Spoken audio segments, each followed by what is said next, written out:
Olá, queridos amigos, sejam todos muito bem-vindos. É com muita alegria, com muito carinho que aqui nos encontramos a fim de que juntos possamos aprender um pouco mais a respeito da doutrina espírita.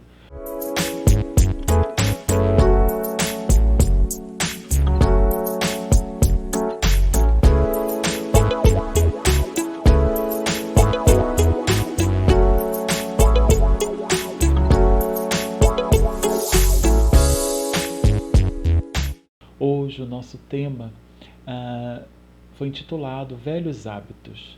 Então, que esses ensinamentos possam iluminar nossas consciências, fazendo com que despertemos para aquilo que efetivamente importa, que é a melhora, que é a transformação de cada um de nós, que nós ainda precisamos realizar, né?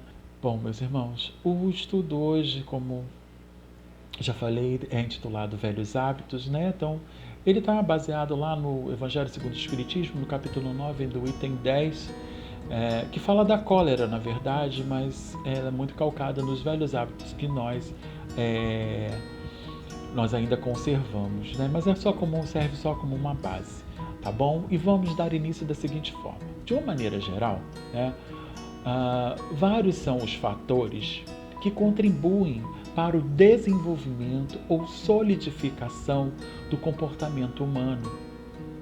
E dentre eles encontramos fatores culturais, socioeconômicos, aspectos biológicos, fatores ambientais, fatores psicológicos e emocionais, né? Bom, então esses são fatores, né, que comumente nós encontramos e que são considerados pela ciência, pela sociedade como um todo, em que a psicologia busca estudar a fim de nos orientar nesse sentido, tentar compreender um pouco mais, entender e interpretar a nossa forma de se comportar diante da vida, dos fatos que nos acontecem. Mas, para nós espíritas, que acreditamos na reencarnação, existe um aspecto de fundamental importância e que também contribui muito para o estabelecimento do comportamento humano, que é a bagagem espiritual, que cada um de nós carregamos, trazemos conosco. Ou seja, tudo aquilo que vivenciamos em outras existências, segundo a doutrina espírita, e que trazemos como bagagem, como experiências, todas essas experiências vividas, boas e ruins, para a atual existência e que também precisará ser considerada, pois trazemos em formas de tendências que, de acordo com os estímulos que recebemos ou damos na atual existência, serão potencializados ou ressignificados segundo a escolha de cada espírito, de cada um de nós. Bom, quando juntamos todos esses fatores, mais a bagagem espiritual, somada ao fato de adentrarmos ao seio familiar e, ao mesmo tempo, por estarmos inseridos num contexto social, acabamos contribuindo para o desenvolvimento ou a solidificação do comportamento humano, portanto, do nosso comportamento. Podemos perceber, então, quão complexo e profundo se torna entender e trabalhar e, principalmente, modificar esses aspectos em nossas vidas. Hoje, focaremos especialmente nos velhos hábitos, por entendermos que, enquanto não buscarmos dar um novo sentido a eles continuarão impactando em nossas vidas, sem acrescer os valores necessários para evoluirmos. Porque, em verdade, são eles que impedem que a nossa transformação. São eles que ainda nos prendem nesse mundo material ilusório que nós estamos inseridos. Dessa forma, então, nós podemos entender como velhos hábitos tudo aquilo que ao longo da nossa existência vimos repetindo com muita frequência. E dentre esses velhos hábitos nós encontramos os vícios, as mazelas, as más paixões, as imperfeições que carregamos dentro de nós, mas que na verdade não contribui para a nossa melhora e a nossa evolução. Então, é tudo aquilo que ainda continua nos prendendo ao materialismo, aos prazeres momentâneos e ilusórios, e nos traz como consequência as dores, os sofrimentos, a infelicidade que encontramos ao longo da nossa existência. Então, já reparamos o quanto é difícil modificarmos um hábito? Mas onde está o problema? Por que dessa dificuldade? Então, o problema está na falsa ideia de que não podemos reformar a nossa própria natureza. Sabe aquele ditado? Pau que nasce torto nunca se endireita? Então, vivemos como se não tivéssemos a obrigação de nos esforçar para corrigir os defeitos, os velhos hábitos nos quais ainda nos comprazemos voluntariamente, ou para que fossem eliminados, exigiria de nós muita perseverança. E assim acabamos vivendo a síndrome, de Gabriela. Tem uma música que fala assim: eu nasci assim, eu vivi assim, vou ser sempre assim. Então, continuamos nessa zona de conforto. Mesmo não trazendo a paz, a satisfação, a alegria, a melhora para a nossa vida, optamos por continuar da mesma forma, por saber lidar com as consequências dessas escolhas, ainda que elas não sejam saudáveis ou venham contribuir para a nossa felicidade e a nossa evolução moral.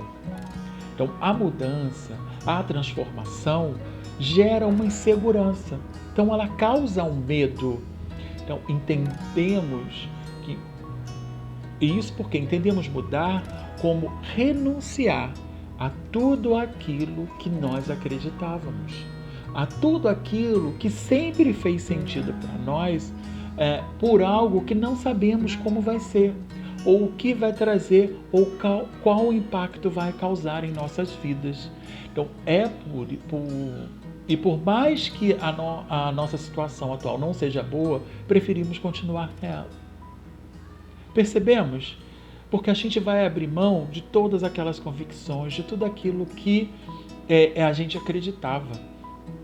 E por quê? Para quê? A gente não consegue entender, porque a gente não sabe qual serão as reações, as consequências. E daí gera o medo, gera a forma da gente não buscar melhorar, porque a gente paralisa. Então, como agimos? Ao invés de reconhecer a nossa responsabilidade por nossas fraquezas, nós assumirmos a culpa por ainda não conseguirmos vencer as nossas más tendências, quase sempre, como a gente faz? A gente se desculpa transferindo a falha para o nosso próprio organismo, dizendo que a carne é fraca, ou para o outro. Se ele ou ela não tivesse agido desta forma, não fizesse isso ou aquilo, minha atitude seria outra. Ou o que ainda é pior, meus irmãos, transferindo esta culpa para Deus, pelos nossos próprios erros e defeitos. Normalmente nós agimos assim, mas nos esquecemos que um espírito pacífico, então aquele espírito que já conquistou essa condição de passividade no seu processo evolutivo, mesmo que tenha o corpo que propicia a ele se manifestar de forma violenta, abrupta, bruta, brutalizada, mesmo que ele possa se irritar, tenha todas as condições de irritar-se ou se exaltar com facilidade, ele será sempre pacífico. Por quê? conseguiu canalizar esse potencial, esta força, essa energia, de uma forma mais edificante. Já um espírito violento, que ainda conserva esses sinais de rudeza, de brutalidade, mesmo num corpo sem energia, limitado de alguma forma, ele não será brando. Mesmo com toda a dificuldade, ele continuará se manifestando, de maneira agressiva e violenta. Quantas vezes basta um olhar para entendermos ou expressar toda a raiva contida dentro de nós ou de alguém? Não é isso? Não conseguimos identificar isso? E às vezes num corpo todo limitado, cheio de limitação física, mas aquele espírito conserva ainda dentro de si, em sua característica ainda, na sua condição evolutiva, a violência e a brutalidade. E mesmo nesse corpo que não permite a ele se manifestar de uma maneira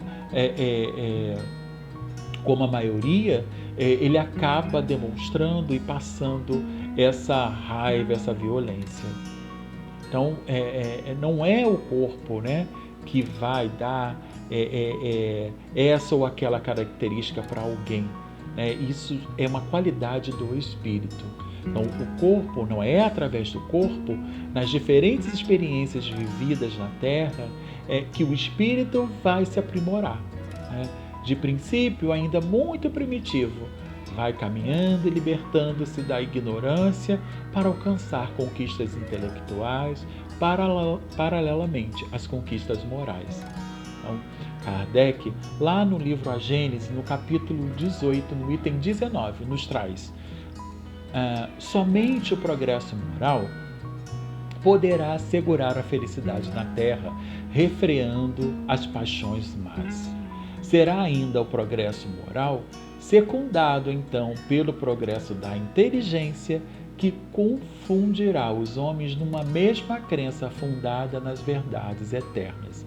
Então, explicando isso, que precisa haver essa evolução, tanto intelectual quanto a moral, para que essa felicidade, para que a melhora, para que a transformação aconteça dentro de nós e, por consequência, no mundo em que vivemos.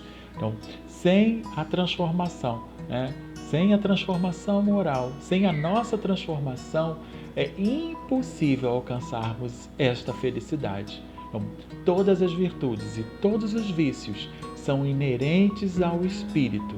Sem isso, onde estaria o mérito e a responsabilidade? Não é? Então, é através do corpo, nas diferentes experiências vividas na Terra, que o espírito vai se aprimorando, essas conquistas, intelectuais e essas conquistas morais que vão determinar as virtudes que vão substituindo os vícios e defeitos adquiridos também nas mesmas experiências. Portanto, em questão de vícios e virtudes, os arquivos estão no espírito, que imprime no corpo suas tendências, manias, comportamentos, conduta e direcionamento de suas ações, uma vez que o corpo é um instrumento do espírito. Então, entendemos esse processo? Então, os vícios e as virtudes estão nos arquivos do espírito, e é o espírito que vai imprimir no corpo, todas as suas tendências, todas as suas manias, todos os seus comportamentos, as condutas e direcionamento das suas ações. Então, porque o corpo, na verdade, é apenas um instrumento do espírito. Então, vale lembrar que os vícios são dependências físicas ou psicológicas, vigorosas e profundas, de uma pessoa que se encontra sob o controle de outras ou de determinadas coisas. Tendemos a associar, quando nos deparamos, ouvimos a palavra vício, apenas aos consumos de drogas, sejam elas lícitas ou ilícitas.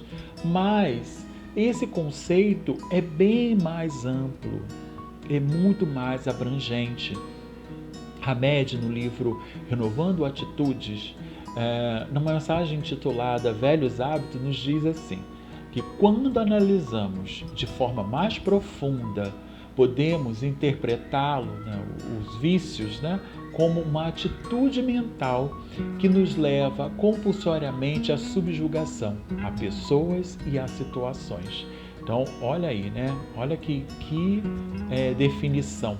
Então, há manias e vícios tão sérios e graves que nos levam a ser tratados e considerados pessoas de difícil convivência, isto é, inconvenientes, pessoas inconvenientes. Isso tudo o Hamed falando pra gente ainda. E aí ele vai nos lembrar de vícios que são muito mais comuns e rotineiros e que de uma forma geral todos nós ainda conservamos, mas que a gente continua fazendo assim, apontando o defeito do outro, esquecendo de verificar o que nós ainda carregamos de imperfeições, né?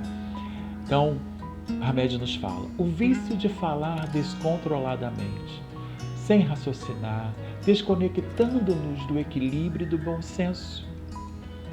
A gente não sabe ouvir, a gente está o tempo todo querendo falar, querendo dar a última palavra, querendo impor a nossa ideia, as nossas convicções, aquilo que a gente acredita, e a gente não ouve. E com isso a gente acaba se desconectando do equilíbrio e do bom senso. O vício de mentir constantemente para nós mesmos e para os outros, por não querermos tomar contato com a realidade. E aí a gente finge que nada está acontecendo. A gente amortece a nossa consciência, né? Para a gente conseguir dormir tranquilamente em nosso travesseiro. Então, o que a gente faz? Isso não está acontecendo não. Isso é coisa da minha cabeça. Então, a gente vai ignorando, como se isso fosse nos auxiliar a resolver a problemática. Mas que, na verdade, não. Então, ele fala de um outro vício. Vício de nos lamentarmos sistematicamente, colocando-nos como vítima em face da vida, para continuarmos recebendo a atenção dos outros. Olha só, será que a gente não está a reclamar o tempo todo que a vida está difícil, com tanto problema, com tanta dificuldade, agora que a gente está vivendo esse processo de pandemia, quem não está sendo impactado, direto ou indiretamente, por toda essa pressão que a gente está vivenciando? Mas de que forma a gente está encarando isso? Será que a gente não está se lamentando o tempo todo, sistematicamente, como ele falou? E isso acaba nos prejudicando. Por quê? A gente acaba se enchendo, né? Se energizando dessas coisas que a gente está o tempo todo falando. Então, se a gente está se lamentando o tempo todo, são as lamentações, são as reclamações que acabam nos enchendo, as nossas vibrações. Então, a gente acaba fazendo o quê? Se tornando inconveniente mesmo. Por quê? A gente não tem nada de bom. Não importa se o dia está ensolarado ou se está chovendo. Não importa se a gente tem um prato de comida à mesa ou se a gente está passando por alguma dificuldade. A gente está o tempo todo reclamando e não percebendo que a vida nos dá um monte de oportunidade de sermos gratos pelo dom da própria vida, pela oportunidade de estarmos aqui e poder continuar trabalhando pela nossa melhora, pela nossa transformação. Então a gente vai percebendo. Então tem mais, vício de nos acharmos sempre certos para podermos suprir a enorme insegurança que existe dentro de nós. Não damos braço a torcer, né? Achamos que o que a gente fala, o que a gente pensa, o que a gente acha é o que é o certo. E aí é muito difícil a gente reconhecer que o outro também pode estar certo, que a visão dele, né, é mais uma dentro desse ponto de vista, que não necessariamente o nosso é o que está correto, e não tem problema algum a gente mudar de opinião quando esta opinião está equivocada, está calcada em bases não sólidas.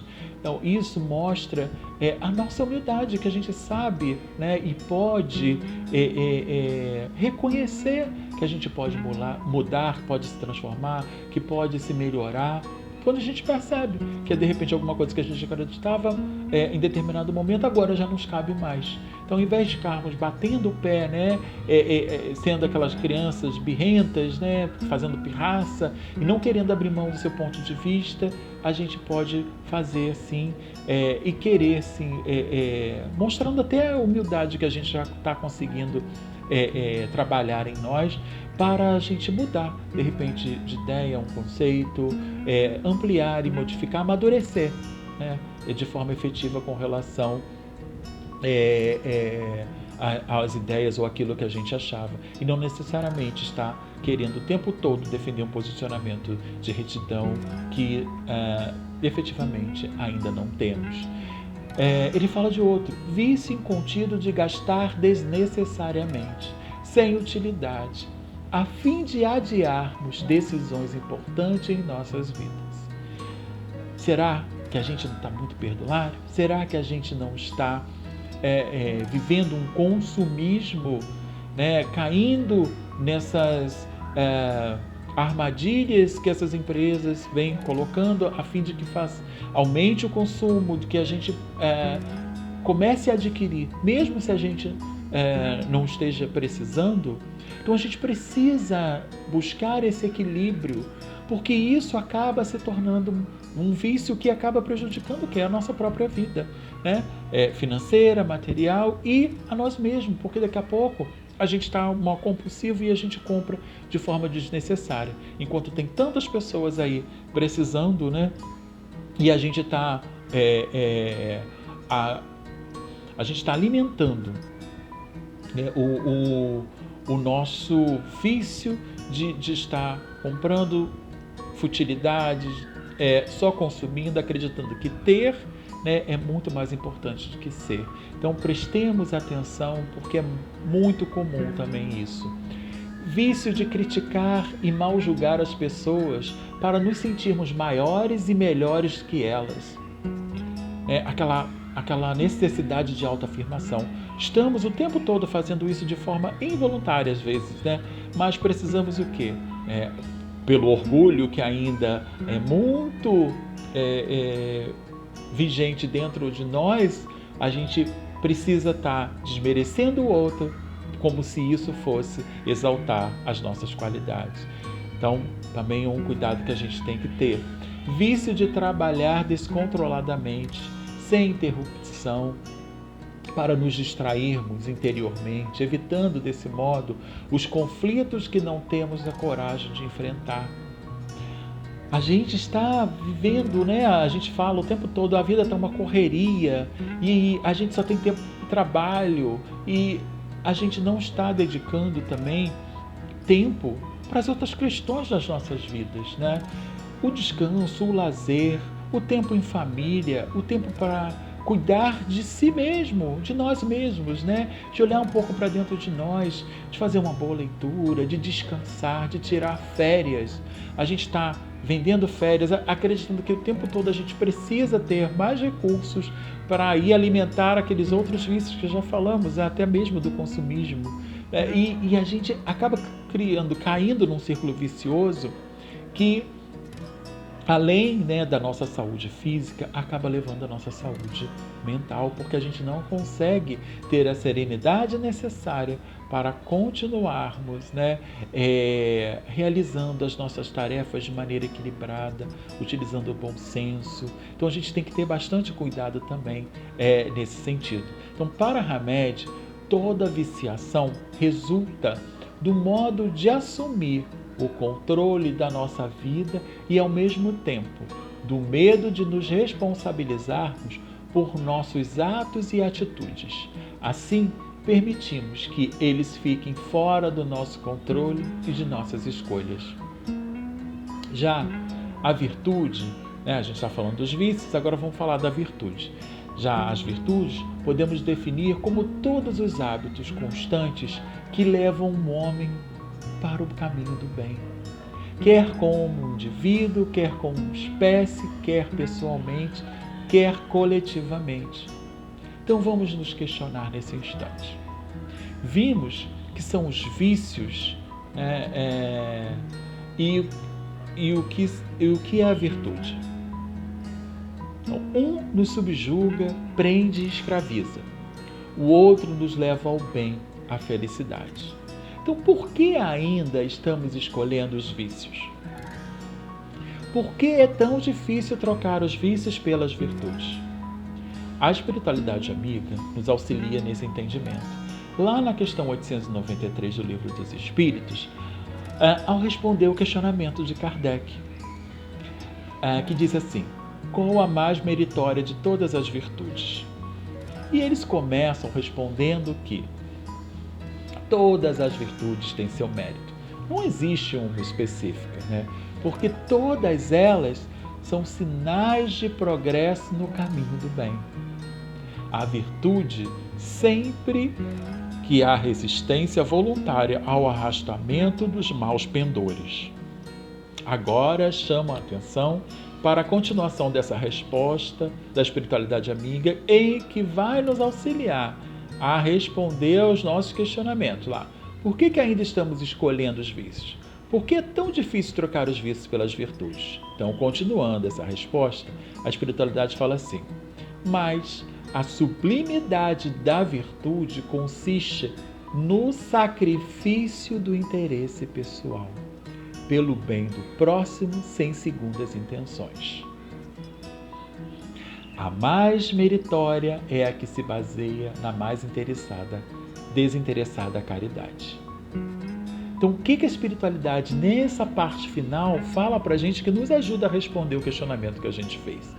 E ficarmos o nosso interesse pessoal. Continuaremos escolhendo as viciações ilusórias, passageiras, que satisfazem momentaneamente nossos prazeres, que adormecem a nossa consciência, mas que definitivamente não resolve os problemas e as dificuldades que carregamos dentro de nós. Assim agindo, estaremos sempre empurrando com a barriga, procrastinando o trabalho de melhora e transformação que precisamos fazer em favor de nós mesmos. Trazemos, queridos irmãos, latentes dentro de nós o germe de todas as virtudes que serão despertadas quando começarmos a fazer escolhas mais saudáveis para a nossa vida. Quando deixarmos de pensar única e exclusivamente em nossos prazeres e satisfação e começarmos a trabalhar no bem em favor de nós mesmos e dos outros. O despertar da nossa consciência nesse sentido traz o entendimento que o controle dessa mudança, dessa melhora, dessa transformação está em nossas mãos.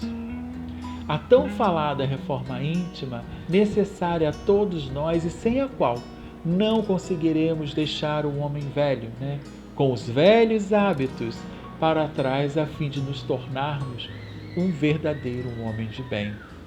Mas esses temas, o homem de bem, reforma íntima, são temas importantíssimos e profundos que dão margem a outras palestras e muitas reflexões que ainda precisaremos falar bastante a fim de que atinjamos a perfeição relativa a que estamos destinados. Então, por ora, fiquemos com essas reflexões a respeito dos vícios e das virtudes, desses velhos hábitos que nós precisamos começar a trabalhar no hoje, para amanhã a gente estar substituindo pelas virtudes. De repente, meus irmãos, a mudança que a gente precisa e quer está na renúncia que a gente insiste em não fazer. Então, vamos refletir nesses assuntos, vamos pensar, vamos buscar filtrar isso, entender como nós estamos diante dessas questões dos vícios e das virtudes, desses velhos hábitos. Vamos lutar, vamos trabalhar para que essa modificação se efetive em nós e a gente possa alcançar, então, a nossa melhora, a nossa transformação. Então, que Deus nos abençoe a todos. Inspire os nossos passos e as nossas ações na direção do bem, no despertar das virtudes que nos darão a base do processo de melhoria para cada um de nós. Então, chegou o momento, de agradecermos. Agradecemos a todos que escolheram dividir esse momento conosco. Recebam o nosso abraço fraternal, que ele chegue a cada um envolto em paz, em harmonia, em amor, que todos nós ainda carecemos. Se gostaram da mensagem, compartilhem, né? Se inscrevam aqui no canal, pois além de divulgar a doutrina espírita, fazemos com que ela chegue a mais corações. Então, só nos resta então agradecer. Faremos a nossa prece final. Convido a todos vocês nesse instante que, se desejarem, fechar os seus olhos e nos acompanhar, buscando estabelecermos uma corrente do bem, onde as nossas vibrações mais puras e singelas saiam de nós e possam envolver a toda a humanidade, a esse planeta que nos acolhe, a todos os teus filhos, Pai amado, que nesse instante possam ser envolvidos por essas vibrações, levando a cada um deles aquilo que é necessário para amparar nas suas dores, problemas e dificuldades e, sobretudo, Pai, fortalecer a fé e a esperança nos corações de teus filhos. Assim dizemos. Muito obrigado, Pai, por esta oportunidade. Que agora, mais conscientes das nossas responsabilidades, possamos movimentar essas forças em favor de nós mesmos e de todos aqueles que nos cercam. Saibamos, Pai, contribuir da melhor forma para estabelecer o teu reino junto aos nossos corações, para que teu Evangelho seja a luz a nos guiar os passos na direção do bem e da melhora que ainda precisamos. Ser conosco, amparando e nos fortalecendo, Pai, a fim de que enfrentemos todos os problemas e as dificuldades com a fé necessária, com a paz e a serenidade que nos dará melhores condições de discernir, de escolher o melhor caminho que devemos tomar, e que Ele, Senhor, possa nos levar para junto de Ti, para junto do Teu amor, para junto da Tua paz. Que assim seja, Pai amado. Graças a Deus. Fiquemos em paz, queridos irmãos. O meu muito obrigado.